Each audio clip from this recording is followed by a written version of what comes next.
Listen, can you hear that? That sound celebrating the new day once filled all my waking moments.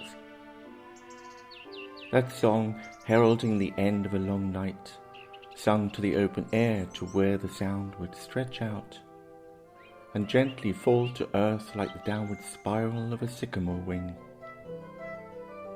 The spring saw my tree feathers unfurl, and summer bore throughout the forest a rich store of fruit and berries for the seed thief to plunder and enrich its song. I was moved in my surroundings. A part of everything that grew, I was blessed by the sunlight that reached out, touching the forest floor with a quiet ecstasy. And in such moments, I would remember what the chronicles had said. Once, when the trees of Holmwood were at rest inside the forest, a light appeared above them in the air. It penetrated deep below the canopy and hooked itself to their roots, alighting in a clearing. A presence rippled in the undergrowth, and the trees struggled to comprehend it. "This light is surely our salvation," the mighty oak then said. "We should yield." So they did. The light space remained and the presence passed over and out of the mystery that couldn't contain it. I managed to survive the great storm, and in times of short water learned to conserve my energy. But then a dark cloud came to rest above my crown, and the birds took flight. Then a searing pain struck me like winter. I felt the surrounding meadow lean in and press the air heavily. I could smell the earth. I felt the void where my roots had clung to the soil. A wide gap in the sky had opened and was funneling blackened air.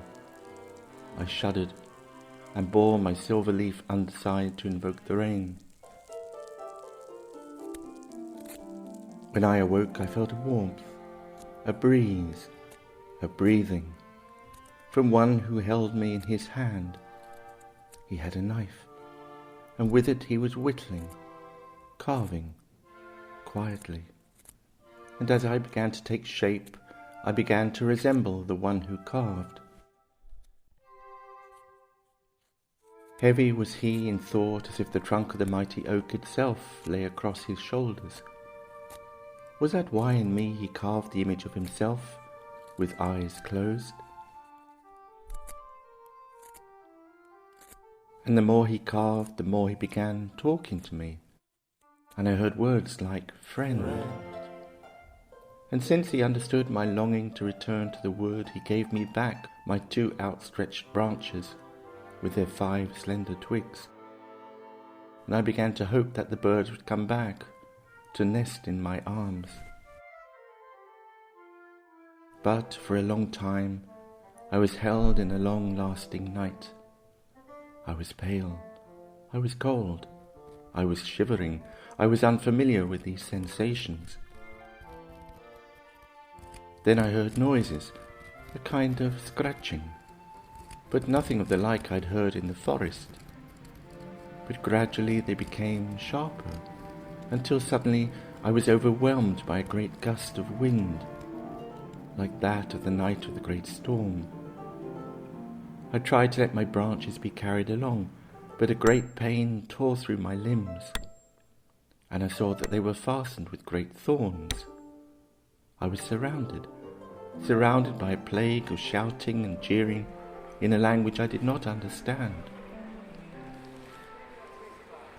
They hoisted me up above their heads, and a light blinded. I was spun around, disorientated. I wanted to cry out, but without the leaves I had no voice. And had I cried out, who would have understood my voice? I felt at that moment a visitation of all the evil of the world, of men beyond the forest, and beyond that, streets lined with people. Some were crying, the crowd was surging and swelling like the great river. They looked at me, they looked into this face, that the one who carved had given me, and they tried to see themselves reflected in this face. I leaned forward. They outstretched their arms like branches to touch me and force upon me their vision. But it was not a vision of my world. It was a vision of such horror, of fire and flames.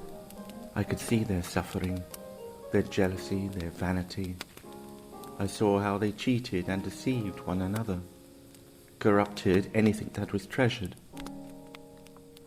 Yet through that pain they sought to find in me salvation. And then they began pleading with me, and I heard words like, "Father," and I saw myself in that vision. And they told me that I was the source of all wisdom and knowledge about the world of the forest. And I began to lament the loss of our language, how we had become estranged. I wanted to cry out, "You people have brought this all upon yourselves."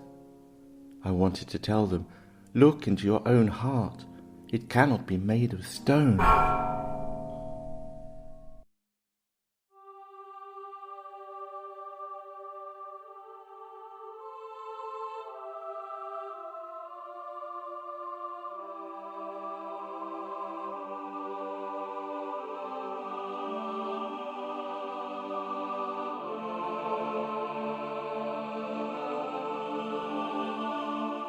And then, as if far off, rising above the cacophony, the song of the seed thief returned. But this time it wasn't just the one voice, but many. And the many voices were singing together. And they were singing together as if they were singing as one.